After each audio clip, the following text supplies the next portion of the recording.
As today we talk about how can you enable this sign or know how you can do that on your FxPro app. We're going to figure out the solution or know how you can do that on your app. So you just follow these ways, then it's going to work with you. All you have to do, so you just go down, click here on more down here. When you just click here on more, it's going to take you to this list. It's going to show for you like this here.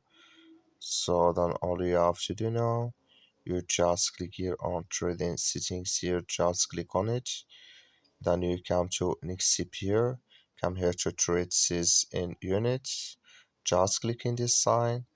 Then like you see here, this color show for us, that's mean here trade says in units, enable with us now. So that's all you have to do. I wish now you accurate. So that's all. Thank you for watching. Don't forget to support us by liking and subscribe.